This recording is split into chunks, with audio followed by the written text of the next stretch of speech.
तो ये हाईटेक जो आपका हायाघाट बनाने का सपना है, उसमें आप गांव के लोगों को और गांव को कैसे विकसित कर पाएंगे कि वो हाईटेक बन पाए। तो ये जो सोच है लोगों की, इसको कैसे दूर किया जा सकता है कि एक बिहारी 100 बीमारी नहीं, एक बिहारी 100 पे भारी है। मोदी जी भी खुद कह रहे हैं कि हमारे पास फंड की कोई कमी नहीं है। ठीक, नितिन गडकरी जी कह रहे हैं हमारे पास फंड की कोई कमी नहीं है, जो है रोड नाला बनवा दिए, हो गया। इसी को लोगों ने विकास समझ लिया।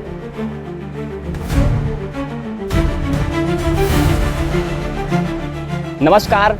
तो बिहार में चालू है विधानसभा 2025 का चुनाव का माहौल, और इसी माहौल के बीच में हम पहुंचे हैं 84 विधानसभा जो हायाघाट की आती है उसमें। और आज हम पहुंचे हैं देश जनहित पार्टी के बिहार प्रदेश कार्यालय में, और आज हमारी मुलाकात हुई है बिहार प्रदेश अध्यक्ष श्री इरशाद अली जी से। और ये 84 विधानसभा हायाघाट जो क्षेत्र है वहां से चुनाव लड़ने वाले हैं। तो आज हम इनकी जो विचारधारा है, क्या इनका प्लान है हायाघाट विधानसभा क्षेत्र को लेकर, क्या इनकी सोच है, सभी चीजों पे बात करेंगे। तो सबसे पहले स्वागत है सर आपका। आपका भी बहुत बहुत धन्यवाद। बिल्कुल सर। तो अभी जो है बिहार में चालू है चुनाव का माहौल, और जहां तक मैं समझ पा रहा हूं कि आप भी एक प्रत्याशी की तरह लड़ रहे हैं जो 84 विधानसभा हायाघाट में आता है उसी में। तो अभी सबसे पहला मेरा ये सवाल है कि जब भी कोई व्यक्ति चुनाव लड़ने वाला होता है, चाहे वो विधायक का हो, पार्षद को, किसी का भी हो, तो उसको अपने क्षेत्र को लेकर एक सोच होती है, एक सपना होता है कि अगर मैं आने वाले समय में लोगों ने मुझे अगर सराहा, मुझे लोगों ने प्यार दिया, तो मैं अपना जो क्षेत्र है उसको और विकसित करूं और आगे लेके जाऊं। तो इस विषय में आपकी क्या विचारधारा है, कैसे आप हायाघाट विधानसभा क्षेत्र के अंदर जितने भी गांव आते हैं, सिटीज आती होंगी, तो उनको आप कैसे डेवलप कर पाएंगे, क्या विचारधारा आपकी रही? हम आपको बता दें कि अभी हायाघाट की जो विचारधारा की बात आपने किया, तो हायाघाट को लेकर हम लोग बहुत ही ज्यादा कॉन्शियस हैं। अभी हमारी पार्टी की जहां तक बात है, तो हमारे पार्टी के लोगों ने भी बहुत ही इस पर गहन मंथन किया। एक कमेटी बैठी थी और उस कमेटी में हम लोगों ने निर्णय लिया कि अभी जिस तरीके से देखा जाता है, तो विधायक बनकर तो आ जाना आसान बात है, और विधायक बनकर आने के बाद जो उनका विजन है, तो जो सरकारी लाभ होते हैं वो लाकर अपना जो है रोड नाला बनवा दिए, हो गया। इसी को लोगों ने विकास समझ लिया। लेकिन उसके विपरीत हम लोगों ने सोचा है, एक बहुत ही अच्छा हम लोगों ने एक प्लान किया उसके अंदर कि हाईटेक हायाघाट बनाएंगे। बिल्कुल सर। तो मैं अभी आपका मैनिफेस्टो देख रहा था, जैसे मैंने आया आपसे मुलाकात की, मुलाकात करने के बाद मैंने मैनिफेस्टो देखा। सबसे पहला पॉइंट आपका था वही जो आपने सवाल किया, क्या हाईटेक हायाघाट का। तो मेरा एक सवाल है कि हाईटेक हायाघाट, जैसे हम एक नाम सुनते हैं, सुनने में थोड़ा मॉडर्न लगता है, ये सिटी से कनेक्टेड लगता है कि एक शहर है जहाँ पे थोड़ा और विकास कर दिया जाए, थोड़े और संसाधन जोड़ दिया जाए तो उसको हाईटेक बनाया जा सकता है। लेकिन मैं जब यहाँ से दरभंगा होते हुए आ रहा था, मैंने आपके पूरे विधानसभा क्षेत्र में देखा है, गांव देखे हैं, तो मुझे अधिकतर ऐसा लगा कि जो आपका विधानसभा क्षेत्र है वहां पे अधिकतर गांव ही आते हैं। तो ये हाईटेक जो आपका हायाघाट बनाने का सपना है, उसमें आप गांव के लोगों को और गांव को कैसे विकसित कर पाएंगे कि वो हाईटेक बन पाए, एक गांव के नजर से देखिए, क्योंकि शहर में लोग होते हैं, थोड़ा लोगों के पास इनकम होती है, बहुत सारी चीजें होती है, गांव में थोड़ा सा वो चीजों को लिए सोचना पड़ता है। तो ये आपका सोच जो है वो काफी अच्छा है, लेकिन इसको आप मैदानी स्तर पे कैसे पूरा कर पाएंगे? बिल्कुल बिल्कुल। अब जिस तरीके से एक प्लान हम लोगों के साथ में है कि हमारे हायाघाट विधानसभा के अंतर्गत में कुछ नगर पंचायत आते हैं, तो जो नगर पंचायत होता है उसके अंदर में सरकारी फंड का काफी ज्यादा अच्छा मिलता है। तो उस फंड का सही से इस्तेमाल नहीं हो पा रहा है, क्योंकि उस तरीके के लोग वहां बैठे हुए नहीं हैं। तो हम लोगों ने सोचा कि जो नगर पंचायत है, उस नगर पंचायत को और साथ ही साथ जो भी ग्राम में है, तो उस ग्राम के अंदर में हम लोग जिस तरीके से एक सपोज मान के चलिए कि हम लोग अगर कोई मंडी खोलते हैं किसान लोगों के लिए, चूंकि ग्रामीण क्षेत्र में है, तो जब ग्रामीण क्षेत्र में हम हैं तो वहाँ जाहिर सी बात है कि उसके जीवन का जो उपार्जन का जो स्रोत है वो मुख्य है, वो खेती। तो उसको हम किस तरीके से मार्केटिंग कर सके, उसके लिए हम लोगों ने एक क्षेत्रीय जो है सो हम लोगों ने मंडी कायम करने का प्लान किया है। ठीक है, तो उस तरीके से उनको मार्केटिंग मिल पाएगी। तो उसी तरीके से एक हम लोगों ने जिस तरीके से ग्राम के अंदर में मोहल्ला के अंदर में एक क्लिनिक, हाईटेक क्लिनिक हम लोगों ने प्लान किया है। उससे क्या होगा कि आज बहुत सारे लोग परेशान होते हैं, वो पीएससी जाते हैं या डीएमसीएच जाते हैं, काफी दूरी, और बहुत सारी सुविधा उनको नहीं मिल पाती है। तो हम चाह रहे हैं कि उनको वहाँ न जाकर भटकना पड़े, चूंकि वहाँ काफी ज्यादा भीड़ भाड़ का मामला होता है, बहुत सारे लोग रास्ते में ही दम तोड़ देते हैं।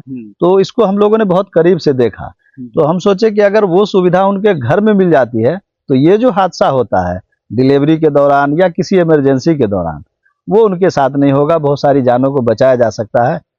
और खास करके ग्रामीण जो क्षेत्र है, रात के वक्त अगर मान के चलिए कोई मोहल्ले में परेशानी हुई किसी के साथ में, अब रात में गाड़ी उनके पास नहीं है, कोई सुविधा नहीं है, वो कैसे जाएंगे? तो उनके लिए भी हम लोगों ने बहुत अच्छा एक विकल्प निकाला है कि उनको एक पिंक जो है, एक हम लोगों ने नाम दिया है कि पिंक बस सेवा, फ्री सेवा उनको जो है दिया जाएगा, ताकि महिला उसके अंदर में जो है वो अच्छे तरीके से अपना जा सके, डिलीवरी पेशेंट जो भी होंगी वो, और साथ ही साथ दीगर इमरजेंसी के जो भी पेशेंट होंगे वो उनके अंदर जा सकते हैं, उसका लाभ उठा सकते हैं। मतलब तो ये सभी चीज उसमें जुड़ी हुई। हाँ, ये कहने का मतलब है कि फंड का जो सही उपयोग है, बिल्कुल बिल्कुल, अगर उसको एक सही सोच के साथ में किया जाए तो उसका काम जो है बहुत अच्छा किया जा सकता है उससे। लेकिन अभी क्या होता है कि पिछले लोगों ने जो भी थे नेता थे, अब उतना गहराई से तो मैं बोलना नहीं चाहूंगा, लेकिन जो भी थे, मुझे कहीं ना कहीं लगता है कि जो फंड है वो चीजों का कहीं ना कहीं दुरुपयोग किया जा रहा है। अभी फंड की कोई कमी नहीं, हमारा मानना है अभी जिस तरीके से सेंट्रल के अंदर में भारत सरकार अभी जो बनी हुई है, सेंट्रल की भाजपा की सरकार है सेंट्रल में, और हमारे राज्य की भी अभी भाजपा की ही सरकार है, एनडीए की, गठबंधन की। तो जब इतना सब कुछ होने के बाद इतना फंड है, मोदी जी भी खुद कह रहे हैं कि हमारे पास फंड की कोई कमी नहीं है, ठीक, नितिन गडकरी जी कह रहे हैं हमारे पास फंड की कोई कमी नहीं है, आप टेक्नोलॉजी से रोड बना दिए उन्होंने। तो आप समझ सकते हैं कि जब वो खुद कह रहे हैं फंड की कमी नहीं है, तो भाई कमी कहाँ है? तो काम करने वाले की कमी है। तो हमारा मानना है कि जब अच्छे लोग वहां नहीं आ पा रहे हैं, तो हम जैसे लोग, अगर जनता हमको चुनती है तो हम लोग उस काम को करने के लिए तैयार हैं। मैंने ये तो देखा है कि अभी जो एक आम समस्या होती है, चाहे बरसात पानी हो ना हो, ये देखा है मैंने आते हुए बहुत सारे गांवों से मैं गुजरा था। उन गांवों में मुझे एक चीज देखने को मिली कि किसानों ने कुछ फसल लगा रखी थी, बाढ़ आने की वजह से वो फसलों का बहुत नुकसान हुआ, काफी नुकसान हुआ, और क्षति फसलों के साथ में जो किसान थे उनके घरों का भी हुआ। जो लोकल तबके के लोग हैं, जो एक कैटेगरी पे आते हैं जिनकी इनकम या फिर जिनकी जो कमाई है वो बहुत कम होती है, अब उन्होंने एक मेहनत से घर बनाया, बाढ़ आई, पूरा घर तहस नहस हो गया, कुछ महीने के लिए उनको पलायन करना पड़ा। ये समस्या है, और ये हमारे हायाघाट विधानसभा क्षेत्र में भी आपको ये बाढ़ की समस्या देखने को मिली बहुत ज्यादा। अभी हायाघाट के ही अंदर लगभग 40% लोग बाढ़ से प्रभावित हैं। अभी सुबह सुबह कॉल आया, नया टोला एक गांव है, एक बस्ती है हायाघाट बिलासपुर के अंदर सटा हुआ गांव है। आप अगर वहां जाएंगे तो देखेंगे तो आपका रूह कांप जाएगा, आप घबरा जाएंगे, आप वहां पार नहीं कर सकते हैं। नाव से लोग जो है दैनिक जो जरूरत की चीजें हैं उनके लिए लोगों को बाजार आना पड़ता है, क्योंकि उनके पास वहाँ कोई सेवा नहीं है। तो हम लोगों की ये जो कल्पना है वो यही है कि अगर कोई गांव अगर नदी के बीच में बसा हुआ है तो उनको हम किस तरीके से सेव कर सकते हैं, उनको हम किस तरीके से सुरक्षा दे सकते हैं। तो उसको सुरक्षा देने के लिए एक दो तरीका है।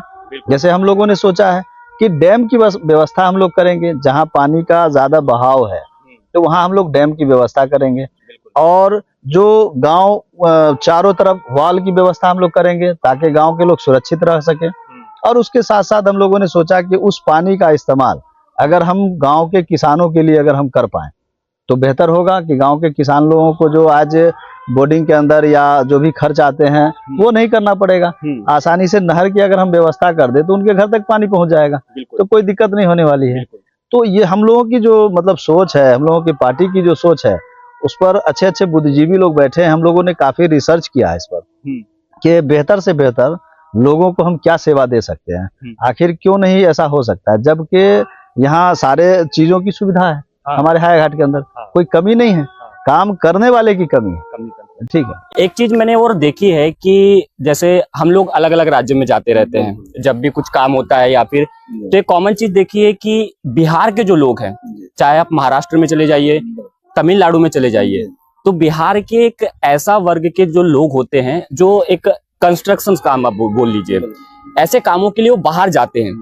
रीजन ये है कि चाहे आप करप्शन मान लीजिए इस चीज को, या फिर नेताओं की जो जिम्मेदारी उन्हें निभानी चाहिए तो वो निभा नहीं पाए, जिसलिए हमारा जो युवा है या फिर कोई परिवार है उसको पलायन करने के लिए मजबूर है। ठीक है, उसको एक रोजगार अगर अपने ही क्षेत्र, अपनी विधानसभा के अंदर में मिले, अपने ही प्रदेश के अंदर में मिले, तो उसे पलायन करके बाहर जाने की जरूरत ना पड़े।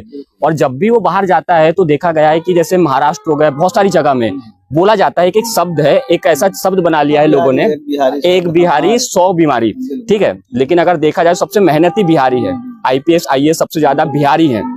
तो ये जो सोच है लोगों की, इसको कैसे दूर किया जा सकता है कि एक बिहारी 100 बीमारी नहीं, एक बिहारी 100 पे भारी है। उसी के हाँ विपरीत जो आपने अभी दूसरा जुमला कहा, उसी के विपरीत कि एक बिहारी वो बीमारी वाली बात नहीं, एक बिहारी 100 पर भारी।